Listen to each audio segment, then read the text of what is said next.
बिस्मिल्लाहिर्रहमानिर्रहीम। अस्सलाम वालेकुम डियर स्टूडेंट्स। आज के लेक्चर में हम डिस्कस करेंगे चैप्टर नंबर 11 के एक्सरसाइज न्यूमेरिकल। तो इसमें हम वही न्यूमेरिकल डिस्कस करेंगे जो कि स्मार्ट सिलेबस में शामिल है। फर्स्ट न्यूमेरिकल है बेटा, estimate the average speed of nitrogen molecule in air under standard conditions of pressure and temperature. कि मतलब हमने प्रेशर और टेम्परेचर की स्टैंडर्ड कंडीशंस को लेते हुए हमने नाइट्रोजन मॉलिक्यूल की स्पीड जो है उसको एवरेज स्पीड को कैलकुलेट करना है। तो इसके लिए बेटा जो हमें फार्मूला रिक्वायर्ड होगा, हमने टॉपिक किया था interpretation of temperature. Interpretation of temperature में हमारे पास इक्वेशन आई थी T इज़ इक्वल टू 2/3 के इंटू 1/2 mv²। अब यहाँ से देखिए, इस फार्मूला को यूज़ करते हुए हम जो नाइट्रोजन मॉलिक्यूल है उसकी एवरेज स्पीड जो है उसको कैलकुलेट कर सकते हैं। अब स्टैंडर्ड कंडीशंस क्या होती हैं हमारे पास, तो डेटा में अगर हम लिखेंगे तो स्टैंडर्ड कंडीशन में बेटा टेम्परेचर को हम लेते हैं 0 डिग्री सेल्सियस। अब इसको केल्विन में कन्वर्ट करें, 0 + 273, तो ये कितना हो जाएगा हमारे पास 273 केल्विन हो जाएगा। ठीक है, जब भी न्यूमेरिकल सॉल्व करते हैं सबसे पहले डेटा आपने किस में कन्वर्ट करना होता है, SI यूनिट्स में। तो टेम्परेचर का SI यूनिट क्या है हमारे पास, केल्विन। फिर बेटा इसके बाद हमें और जो जो चीज़ें चाहिए होंगी, वहाँ पे एवोगैड्रोस नंबर है। एवोगैड्रोस नंबर क्या होते हैं, 6.02 × 10⁻23 हो जाएगा। अब उसके बाद हमारे पास नेक्स्ट जो बोल्ट्जमैन कांस्टेंट K की वैल्यू आ रही है। K की वैल्यू क्या होती है बेटा, 1.38 × 10⁻23। ये K की वैल्यू जो है वो हमें यूज़ करनी पड़ेगी। अब सॉल्यूशन में बेटा जब हम जाएंगे तो सॉल्यूशन में सबसे पहले हम इस फार्मूला से जो एवरेज वेलोसिटी है उसको सेपरेट करेंगे। तो ये रीअरेंज करने से T इज़ इक्वल टू 2/3 के into mean average kinetic energy है 1/2 mv²। तो 3 के इधर डिवाइड हो रहा है, T के साथ जाएगा तो मल्टीप्लाई, तो ये हो जाएगा 3kT।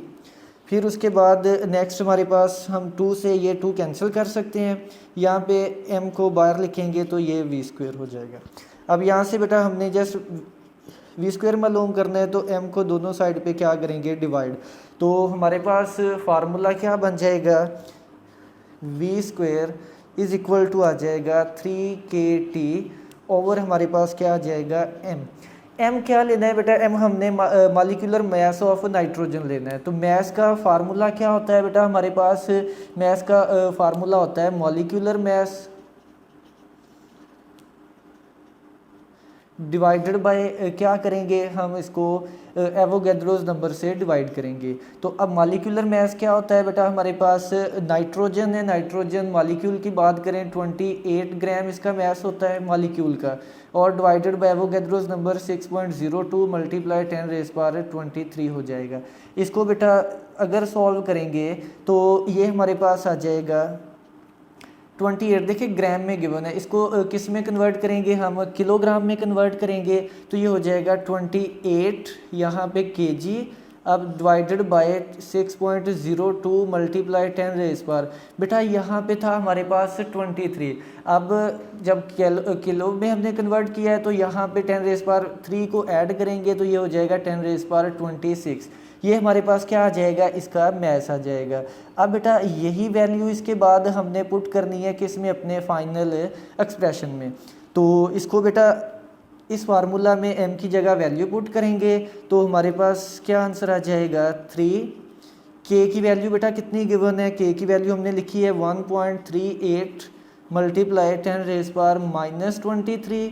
टेम्परेचर कितना गिवन है 273 डिवाइडेड बाय मास की वैल्यू क्या गिवन है, मास की वैल्यू है बेटा 28, डिवाइड था हमारे पास 6.02 मल्टीप्लाई, ये बेटा इधर डिवाइड में आ रहा था तो हम यहाँ पे किसके साथ मल्टीप्लिकेशन में लिख सकते हैं। तो मल्टीप्लिकेशन में आ जाएगा 6.02 × 10⁻26 हो जाएगा। अब इसके बाद नेक्स्ट देखें हमारे पास बेटा ये न्यूमिनेटर में जो वैल्यूज़ हैं इसको मल्टीप्लाई करेंगे और 28 से क्या करेंगे डिवाइड करेंगे। तो डिवाइड करने के बाद हमारे पास जो फाइनल आंसर आ जाएगा इसका v² वो किसके इक्वल आएगा 24378.03 और ये आ जाएगा हमारे पास फाइनल आंसर आ जाएगा। यहाँ पे देखें ये हमारे पास मीन स्क्वायर वेलोसिटी आ रही है, जबकि हमने मीन वेलोसिटी या एवरेज वेलोसिटी मालूम करनी है तो उसके लिए दोनों साइड पे बेटा हमें क्या लेना पड़ेगा स्क्वायर रूट लेना पड़ेगा। तो ये स्क्वायर और स्क्वायर रूट दोनों कैंसिल आउट हो जाएंगे। तो v बेटा हमारे पास एवरेज वेलोसिटी किसके इक्वल आ जाएगी 493 मीटर पर सेकंड की इक्वल आ जाएगी। ठीक है, तो this is the final answer और फर्स्ट न्यूमेरिकल के एवरेज हमारे पास जो वेलोसिटी है वो किसके इक्वल आ जाएगी 493 मीटर पर सेकंड, इसका आंसर हो जाएगा। ठीक है, अब बेटा इससे रिलेटेड बिल्कुल जो आपके पास फर्स्ट एग्जांपल है, फर्स्ट एग्जांपल में हमसे जो रिक्वायर है यहाँ पे हमने नाइट्रोजन मॉलिक्यूल की एवरेज वेलोसिटी मालूम की है। फर्स्ट एग्जांपल में आपने ऑक्सीजन मॉलिक्यूल की जो है वो एवरेज वेलोसिटी मालूम करनी है। तो यहाँ पे बेटा जो हमने नाइट्रोजन मॉलिक्यूल का मैस लिया है 28, जब वो न्यूमेरिकल करेंगे एग्जांपल करेंगे तो वहाँ पे सिंपल क्या लेंगे 32 जो हमारे पास ग्राम उसका जो है वो मैस आ जाएगा। तो 1632 से जो है वो सॉल्व करेंगे तो वो हमारे पास सेम इसी मेथड से एवरेज वेलोसिटी आ जाएगी ऑक्सीजन मॉलिक्यूल की। इसके बाद न्यूमेरिकल नंबर बेटा 2 करेंगे। न्यूमेरिकल नंबर 2 है हमारे पास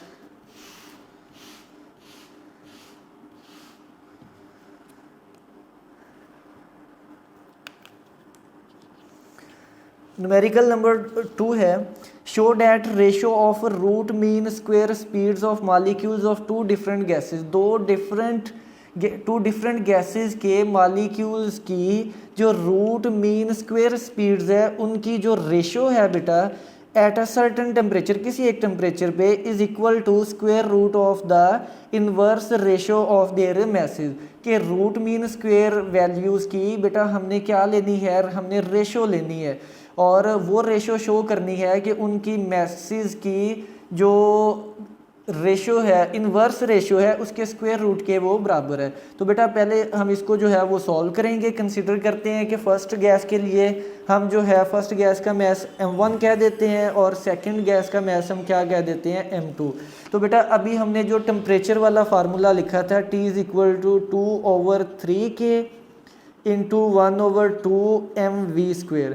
अब बेटा अगर यहाँ से इस फार्मूला को रीअरेंज कर रहे हैं मीन स्क्वायर वेलोसिटी के लिए तो मीन स्क्वायर वेलोसिटी के लिए जो लास्ट पे हमारे पास फार्मूला आया था 3kT ओवर क्या हो जाएगा m हो जाएगा। ठीक है, ये बेटा जर्नल हमारे पास क्या आ गया है फार्मूला आ गया है। अब इसके बाद हमने v1 के लिए करना है बेटा और किसके लिए करना है v2 के लिए। तो v1 के लिए हमारे पास सब्सक्रिप्ट v1 हो जाएगा, यहाँ पे 3k कांस्टेंट है, टेम्परेचर सर्टेन सेम है, जबकि इसके लिए हमारे पास m1 हो जाएगा। अब अगर हमने यही 2 के लिए शो करना है तो v2² हो जाएगा। तो यहाँ से 3kT ओवर क्या हो जाएगा हमारे पास m2। अब बेटा ये करने के बाद फाइनल हमारे पास जो आ जाएगा हमने मालूम क्या करना है दोनों मॉलिक्यूल्स की मीन स्क्वायर वेलोसिटीज़ की रेशो लेनी है, मतलब v root mean square divided by second का आ जाएगा हमारे पास। तो यहाँ पे आ जाएगा मेरे पास v1 रेशो लेंगे बेटा 2 के साथ v2 मीन स्क्वायर वेलोसिटी आ जाएगी। तो यहाँ पे v1 का लिखेंगे पहले 3kT ओवर m1 डिवाइड करेंगे बेटा इसके वैल्यू से 3kT ओवर क्या हो जाएगा m2। अब बेटा यहाँ से देखिए 3kT से 3kT कैंसिल आउट हो जाएगा। फिर इसके बाद हमारे पास फाइनल क्या बच जाएगा v1² डिवाइडेड बाय क्या हो जाएगा v2²। अब यहाँ से 1/m1 डिवाइडेड बाय 1/m2। तो बेटा इसको अगर हम रीअरेंज करके लिखेंगे तो ये हमारे पास फाइनल वैल्यू क्या आ जाएगी, फाइनल वैल्यू आ जाएगी, इसको मैं लिख सकता हूँ m2 ओवर क्या आ जाएगा m1। अब बेटा नेक्स्ट देखिए हमने रूट मीन स्क्वायर की वेलोसिटीज़ मालूम करनी है तो उसके लिए इस साइड पे भी स्क्वायर रूट करेंगे और इस साइड पे भी क्या करेंगे स्क्वायर रूट करेंगे। तो स्क्वायर रूट करने के बाद इसको हम लिख सकते हैं v1 RMS डिवाइडेड बाय इसको क्या लिख सकते हैं v2 RMS। तो ये हमारे पास फाइनल बेटा किसके इक्वल आ जाएगा, m2/m1 और सारे का क्या आ जाएगा, स्क्वायर रूट। ठीक है, ये बेटा फाइनल हमारे पास रिक्वायर्ड आंसर था। अब इसकी स्टेटमेंट को यहाँ से पढ़ें। वो कहता है show that ratio of root mean square speeds of molecules of two different gases, two different gases के मॉलिक्यूल्स की रूट मीन स्क्वायर स्पीड्स की जो रेशियो है वो बेटा इक्वल आई है, बराबर आई है किसके, किसी एक सर्टेन टेम्परेचर पे, is equal to square root, is equal to square root आ गया हमारे पास of the inverse ratio, of the inverse मतलब यहाँ पे देखिए V1 न्यूमिनेटर में है, M1 किस में है, डिनोमिनेटर में, तो इसको बोलेंगे कि it is the inverse ratio of their message. तो inverse ratio of their message के वो क्या आ गई है, इक्वल आ गई है। तो यही बेटा हमारे पास क्या था, इसका फाइनल आंसर है जो रिक्वायर्ड था। तो इंपॉर्टेंट है बेटा, इसको आपने MCQs के लिए भी याद रखना है। ये वाला फार्मूला, इसका जो एप्लीकेशन है वो MCQs में भी डिस्कस की जाती है। इसके बाद नेक्स्ट बेटा हम देखेंगे, नेक्स्ट हमारे पास न्यूमेरिकल है 11.3। 11.3 की बेटा स्टेटमेंट हम पढ़ेंगे। कहता है a sample of gas is compressed to 1/2 of its initial volume. Let's say कि बेटा जो इनिशियल वॉल्यूम है इसका, उसको हम V1 कह देते हैं और वो किसके इक्वल है बेटा, V के। फिर उसके बाद वो कहता है इसको कंप्रेस किया, कंप्रेस करने के बाद जो फाइनल वॉल्यूम है, फाइनल वॉल्यूम बेटा इनिशियल का हो गया हाफ, 1/2 V1 लिख सकता हूँ। तो ये V1 किसके इक्वल था, V के, तो ये किसके इक्वल आ जाएगा, V/2 के इक्वल आ जाएगा। एट कांस्टेंट प्रेशर, प्रेशर क्या रखा है बेटा, कांस्टेंट, और प्रेशर की वैल्यू कितनी गिवन है, प्रेशर की वैल्यू गिवन है 1.25 मल्टीप्लाई बाय 10⁻⁵ न्यूटन पर मीटर स्क्वायर। बेटा ये प्रेशर गिवन है। ड्यूरिंग द कंप्रेशन, वो कहता है कि कंप्रेस करने के दौरान जो 100 जूल ऑफ वर्क, जो वर्क किया है बेटा वो कितना है हमारे पास, 100 जूल का वर्क है। Is done at the gas determine the final volume, बेटा जो फाइनल वॉल्यूम है उसकी वैल्यू हमने क्या करनी है, मालूम करनी है। तो उसके लिए देखिए बेटा हमारे पास सोल्यूशन है। सोल्यूशन में बेटा देखें, ये कंसिडर करें कि ये हमारे पास गैस थी, इसका इनिशियल वॉल्यूम क्या था, V था। अब बेटा जब हमने इसको कंप्रेस किया, कंप्रेस करने के लिए हमने इस पर क्या किया है, वर्क डन किया है, और वो वर्क डन कितना किया है, 100 जूल। अब करने के बाद हमारे पास जो फाइनल वॉल्यूम आएगा इसका, VF आएगा, उसकी वैल्यू क्या होगी वो हमने कैलकुलेट करनी है। तो उसके लिए बेटा वर्क का हमने एक फार्मूला किया था कि वर्क जो है बेटा वो किसके इक्वल होता है, वर्क का फार्मूला होता है हमारे पास W = P∆V। Work is equal to क्या होता है हमारे पास, अब ये कांस्टेंट प्रेशर पे किया गया है तो आइसोबैरिक प्रोसेस है, तो आइसोबैरिक प्रोसेस में हमारे पास वर्क इसके इक्वल होता है P∆V के इक्वल होता है। अब बेटा एक बात याद रखनी है, हमने साइन कन्वेंशन यूज़ किए थे कि अगर हमारे पास सिस्टम है तो अगर तो होगा work done by the system, work done by the system, तो उसके लिए हम साइन यूज़ क्या करते हैं, पॉजिटिव यूज़ करते हैं। अगर हमारे पास हो सिस्टम पर हम वर्क करें, work done on the system करें, तो उसके लिए साइन क्या यूज़ करते हैं, नेगेटिव। तो यहाँ पे भी work done on the system हो रहा है, तो यहाँ पे जो साइन है बेटा हम वो क्या यूज़ करेंगे, माइनस का साइन यूज़ करेंगे, क्योंकि हमारे पास work done on the system हो रहा है। ठीक है, तो अब बेटा यहाँ पे वैल्यूज़ लिखेंगे। वर्क की वैल्यू क्या गिवन है हमारे पास, वर्क गिवन है 100 जूल।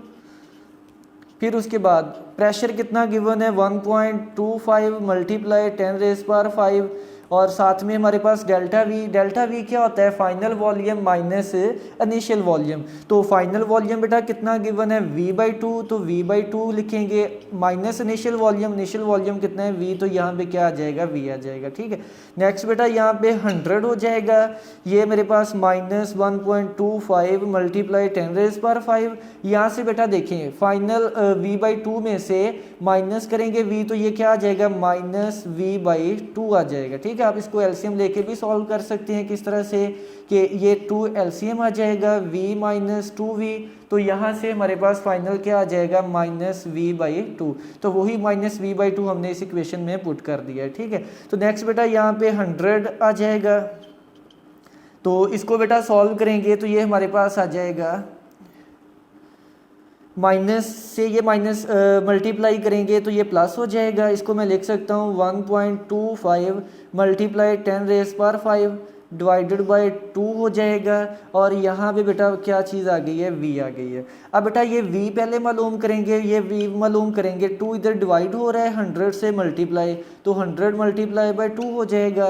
ये 1.25 इधर मल्टीप्लाई हो रहा था, दूसरी साइड पे जाएगा डिवाइड, तो 1.25 मल्टीप्लाई 10⁵ हो जाएगा। ठीक है। अब बेटा इसको 100 को 2 से मल्टीप्लाई करने के बाद इससे डिवाइड करेंगे तो जो हमारे पास फाइनल आंसर आ जाएगा वो होगा 1.6 मल्टीप्लाई बाय 10⁻³ हो जाएगा।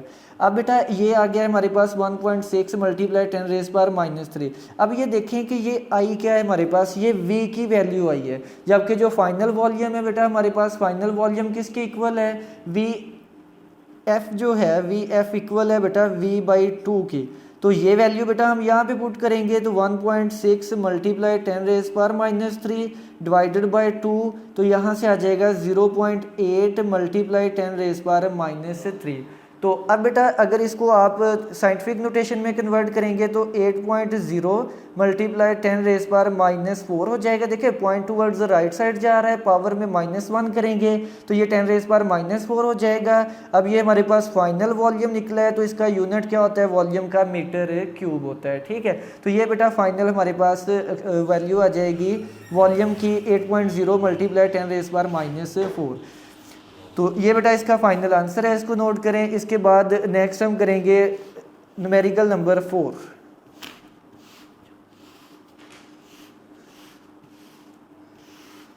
न्यूमेरिकल नंबर 4 की बेटा आप स्टेटमेंट साथ साथ पढ़ते रहेंगे। न्यूमेरिकल देखते हुए आप लोग बुक अपने सामने ओपन करेंगे और न्यूमेरिकल की स्टेटमेंट जो है उसको देखते जाएंगे। अब मैं रीड आउट कर देता हूँ। 11.4 की बेटा स्टेटमेंट है हमारे पास, A thermodynamic system undergoes a process in which its internal energy decreases by 300 joule। बेटा इंटरनल एनर्जी हमारे पास गिवन है कितना है, 300 जूल। फिर इसके बाद if at the same time 120 joule of work is done on the system, work done on the system कितना है बेटा, 120 जूल है। Find the heat lost by the system, जो क्यू हीट सिस्टम से लॉस्ट होगी वो हमने क्या करनी है, फाइंड करनी है। तो बेटा ये रिलेटेड है first law of thermodynamics. First law of thermodynamics क्या था हमारे पास कि जो भी क्यू हीट हम सिस्टम में एंटर करते हैं वो दो हिस्सों में बेटा डिवाइड होती है। कौन कौन सी, कि कुछ तो हमारे पास सॉल्यूशन में देखेंगे, सॉल्यूशन में आ जाएगा कि क्यू हीट वो इक्वल होती है बेटा किसके, वो इक्वल होती है डेल्टा यू प्लस क्या आ जाएगा हमारे पास साथ में sign work done, Q is equal to delta U plus क्या आ जाएगा W। अब बेटा एक चीज़ देखें, उसने कहा है कि इंटरनल एनर्जी क्या हुई है, डिक्रीज हुई है। इंटरनल एनर्जी जब डिक्रीज होगी तो साथ में साइन क्या लगाएंगे, नेगेटिव का साइन लगाएंगे। अब बेटा दूसरी बात उसने कही है कि work done on the system हुआ है तो उसके लिए भी साइन क्या यूज़ करेंगे, हम नेगेटिव का साइन इस्तेमाल करेंगे। अब बेटा यही वैल्यूज़ हम इस एक्सप्रेशन में पुट करेंगे तो Q इज इक्वल टू क्या हो जाएगा, इंटरनल एनर्जी की वैल्यू -300 है और वर्क डन की कितनी है -120, तो ये टोटल कितना हो जाएगा -420 जूल आ जाएगा। अब बेटा अगेन देखें Q के साथ साइन क्या आ रहा है, नेगेटिव का साइन आ रहा है। तो नेगेटिव का साइन किस लिए होता है कि जब सिस्टम से हीट Q क्या करती है, लीव करती है।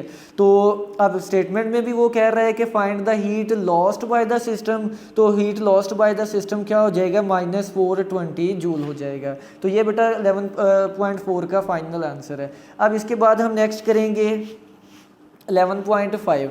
11.5 बेटा ये हमारे पास रिलेटेड है कार्नेट इंजन से, कार्नेट इंजन से रिलेटेड है बेटा 11.5। अब इसको जो है वो हम सॉल्व करेंगे। स्टेटमेंट पहले पढ़ेंगे। अब a Carnot engine utilizes an ideal gas the source temperature, बेटा सोर्स टेम्परेचर को हम T1 से लिखते हैं और वो किसके इक्वल है 227 डिग्री सेल्सियस है। अब बेटा टेम्परेचर को जब भी हम वैल्यूज़ लेते हैं किस में, SI यूनिट्स में पुट करते हैं और टेम्परेचर का वो नो के SI यूनिट्स क्या होता है, केल्विन। तो केल्विन में कन्वर्ट करने के लिए 227 प्लस 273, तो ये हमारे पास कितना हो जाएगा 500 केल्विन आ जाएगा, ठीक है। फिर उसके बाद सेकंड है हमारे पास to the sink and the sink temperature. Sink temperature को T2 लिखते हैं। कोल्ड टेम्परेचर रेजरवायर जो होता है हमारे पास 127 डिग्री सेल्सियस है। अब इसको भी किस में कन्वर्ट करना है हमने, केल्विन में, तो ये भी आ जाएगा 127 प्लस 273। तो ये बेटा कितना हो जाएगा हमारे पास 400 केल्विन आ जाएगा, ठीक है।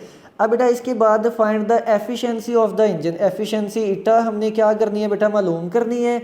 Also find the heat input. Heat input को बेटा हम क्या लिखते हैं, Q1, वो भी मालूम करना है from the source. And the heat rejected to the sink, जिसको हम क्या लिखते हैं Q2, वो भी हमने मालूम करना है। व्हेन जो वर्क डन गिवन है बेटा, वर्क डन कितना गिवन है हमारे पास 1000 जाउल जो है वो वर्क डन भी गिवन है।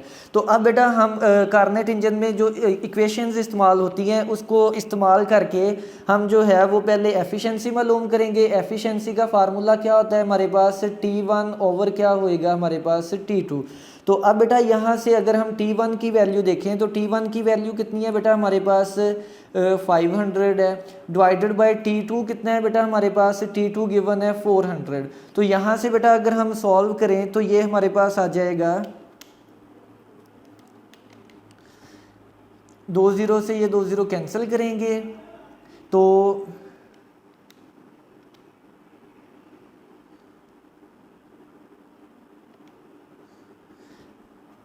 ये आ जाएगा हमारे पास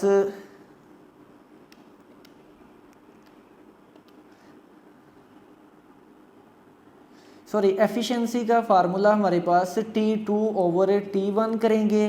तो T2 ओवर T1 करने से हमारे पास जो फाइनल आएगा वो आ जाएगा 400 डिवाइडेड बाय 500। तो 2 0 कैंसिल करेंगे तो ये हमारे पास फाइनल आ जाएगा 4 डिवाइडेड बाय 5। तो ये इक्वल आ गया बेटा 0.8 के।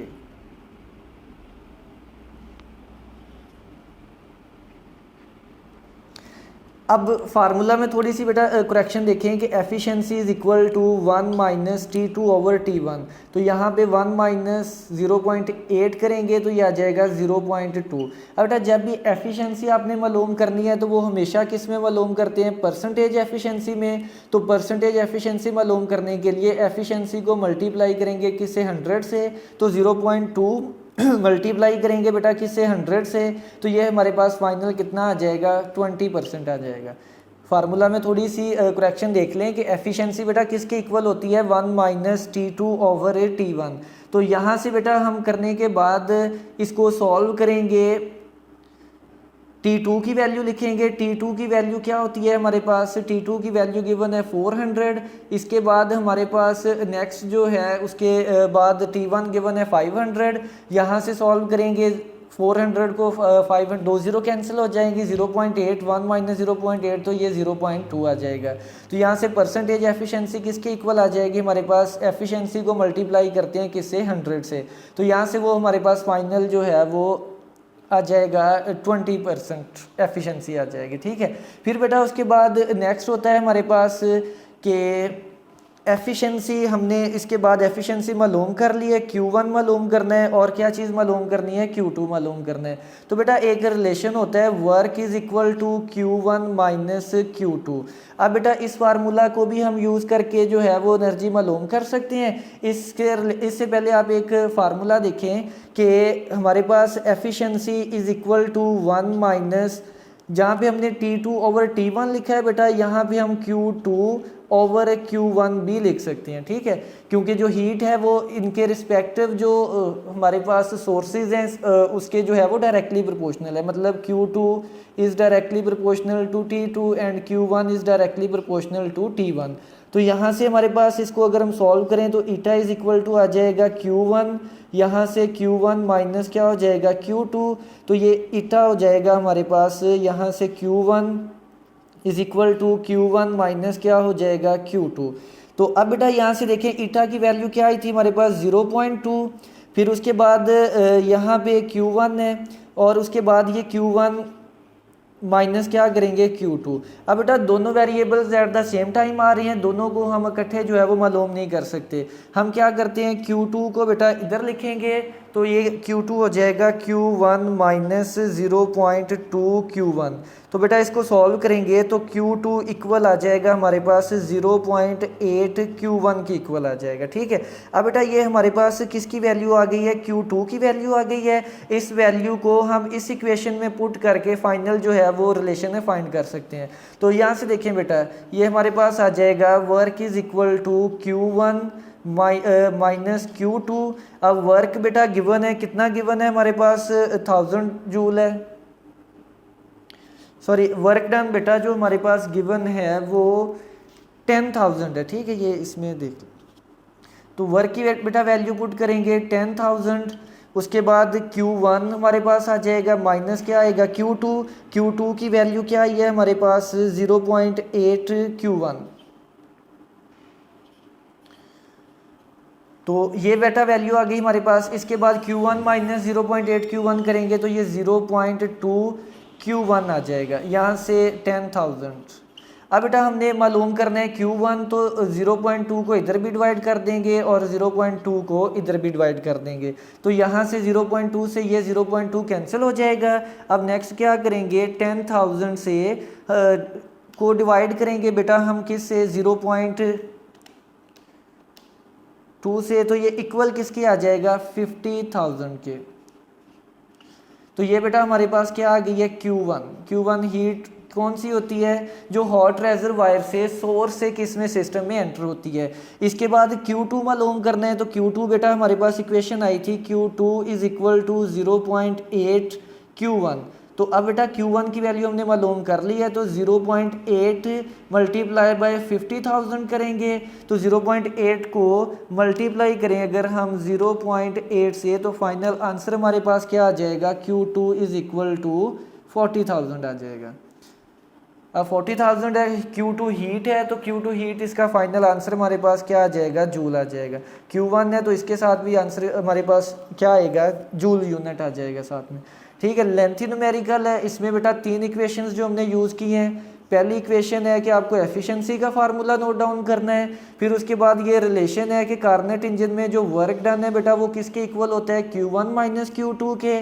फिर हमने इसी फार्मूला को रीअरेंज किया है बेटा, जो एब्सोलूट टेम्परेचर है वो हीट के डायरेक्टली प्रोपोर्शनल होता है।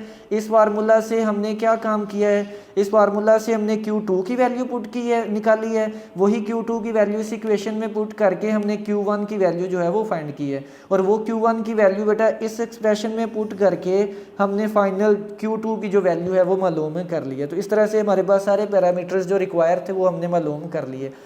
इसके बाद नेक्स्ट बेटा हम न्यूमेरिकल करेंगे।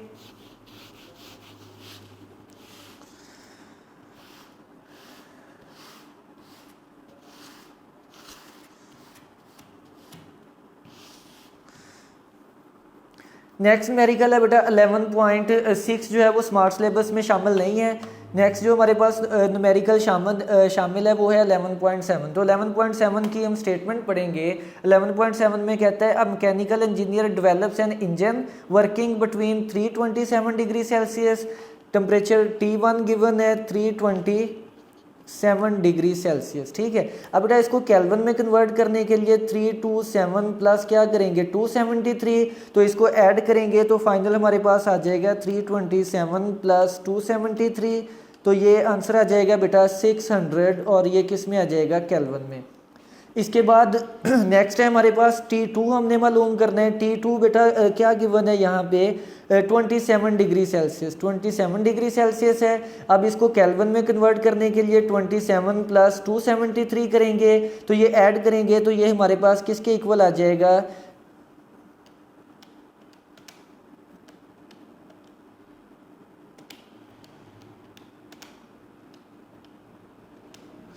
300 के इक्वल आ जाएगा, और ये किस में आ जाएगा केल्विन में। अब बेटा अगेन इसके बाद अब उसकी स्टेटमेंट को रिमेनिंग पार्ट पढ़ते हैं। वो कहता है कि claim to have efficiency of 52%, कितनी एफिशिएंसी का क्लेम कर रहा है 52% का। हमने क्या प्रूव करना है, डज ही क्लेम करेक्टली, क्या इसका ये क्लेम करेक्ट है। करेक्ट होगा तो हम कैसे फाइंड करेंगे? अगर तो ये डेटा यूज़ करके एफिशिएंसी 52% आ गई तो मतलब उसका वो कर रहा है क्लेम वो ट्रू होगा, अगर नहीं तो फिर उसका जो क्लेम है वो फॉल्स होगा। तो अब इसके सोल्यूशन में बेटा सिंपली हम इस डेटा को यूज़ करके इसकी एफिशिएंसी मालूम कर लेंगे। एफिशिएंसी का फार्मूला बेटा अभी प्रीवियस न्यूमेरिकल में किया है, 1 माइनस T2 ओवर क्या हो जाएगा T1। तो यहाँ से बेटा 1 माइनस T2 कितना गिवन है हमारे पास 300 है, और T1 कितना गिवन है हमारे पास 600 है। तो इसको बेटा सॉल्व करेंगे तो ये हमारे पास आ जाएगा 1 माइनस 0.5 आ जाएगा। तो यहाँ से हमारे पास अब एफिशिएंसी आ जाएगी 1 माइनस, तो ये 0.5 आ जाएगा। हमने क्या मालूम करनी होती है? Percentage efficiency. तो एफिशिएंसी को मल्टीप्लाई करते हैं बेटा किससे? 100 से। तो 0.5 मल्टीप्लाई बाय 100, तो 0.5 को 100 से मल्टीप्लाई करें तो फाइनल आंसर कितना आ जाता है हमारे पास 50%। तो ये बेटा परसेंटेज एफिशिएंसी जो है ये इसका फाइनल आंसर आ जाएगा। देखिए हमने डाटा यूज़ करके जो जिसका वो बता रहा था 50% आ रही है, लेकिन जो उसने जिसका क्लेम किया था वो 52% है। तो देखिए अब ये जो रिजल्ट है वो मैच नहीं कर रहा, मतलब 2% का डिफरेंस आ रहा है। तो इसका जो क्लेम है वो करेक्ट नहीं होगा, नो हम कहेंगे कि उसका क्लेम सही नहीं है। अब बेटा नेक्स्ट इसके बाद हमारे पास शामिल है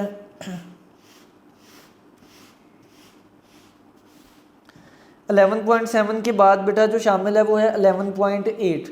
11.8 में बेटा इसकी स्टेटमेंट पढ़ते हैं, इंपॉर्टेंट है ये उसके लिए। 11.7 और 11.8 बेटा ये लॉन्ग न्यूमेरिकल में पेपर पॉइंट ऑफ व्यू से बहुत ज़्यादा इंपॉर्टेंट है।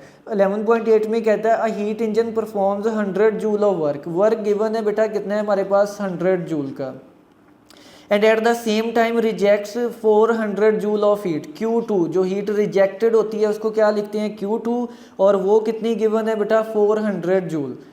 और उसके बाद heat energy to the cold reservoir, what is the efficiency of the engine. Efficiency of the engine जो है बेटा वो हमने मालूम करनी है।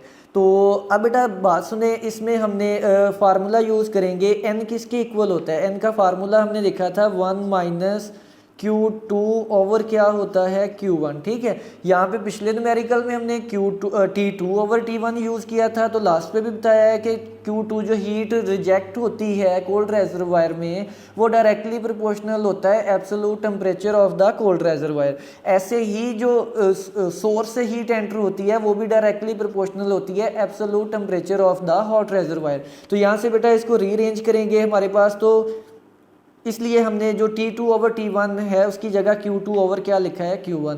तो अब बेटा अगर देखें इस डेटा से तो हमारे पास Q2 तो गिवन है लेकिन Q1 गिवन नहीं है। मतलब एफिशिएंसी मालूम करने के लिए हमें किसकी वैल्यू चाहिए? Q1 की वैल्यू चाहिए, ठीक है। तो वर्क का बेटा अभी हमने पिछले न्यूमेरिकल में भी देखा था कि जो वर्क होता है वो इक्वल होता है डिफरेंस Q1 माइनस किसके? Q2 के। अगर बेटा यहाँ से हमें Q1 की वैल्यू चाहिए तो Q1 की वैल्यू किसके इक्वल आ जाएगी? W प्लस Q2 के इक्वल आ जाएगी। तो यहाँ से Q1 आ जाएगा बेटा वर्क कितना गिवन है 100 plus Q2 heat rejected to cold reservoir वो कितनी गिवन है 400। तो Q1 बेटा किसके इक्वल आ जाएगा? 500 जूल के इक्वल आ जाएगा, ठीक है। अब बेटा इसको यूज़ करके हम फर्दर जो है इसमें डेटा पुट करेंगे। 1 माइनस Q2 सोल्यूशन में हमारे पास आएगा Q2 की वैल्यू बेटा कितनी गिवन है? 400 है। और Q1 की वैल्यू कितनी गिवन है? Q1 की वैल्यू आ जाएगी हमारे पास 500 है। यहाँ से सॉल्व करें 20 से ये 20 कैंसिल हो जाएंगी। यहाँ से इटा इज़ इक्वल टू 1 माइनस 4 को बेटा 5 से डिवाइड करें ये आ जाएगा 0.8 हो जाएगा। अब यहाँ से सॉल्व करें तो हमारे पास जो एफिशिएंसी है वो किसके बराबर आ जाएगी? 0.2 के। तो बेटा हम एफिशिएंसी नहीं क्या चीज़ मालूम करते हैं? Percentage efficiency. तो इसका फार्मूला क्या है हमारे पास? एफिशिएंसी को मल्टीप्लाई करेंगे किससे? 100 से। तो ये आ जाएगा 0.2 मल्टीप्लाई बाय 100, तो ये सिंपली हमारे पास किसके इक्वल आ जाएगा? 20% के। तो ये बेटा हमारे पास आज का जो है वो लास्ट न्यूमेरिकल है। आपने इसको अच्छे से अंडरस्टैंड करना है। इस चैप्टर का पेयर बेटा जो है वो 7 चैप्टर के साथ है, तो आपने इसके लॉन्ग क्वेश्चन और न्यूमेरिकल्स को बहुत अच्छे से अंडरस्टैंड करने हैं।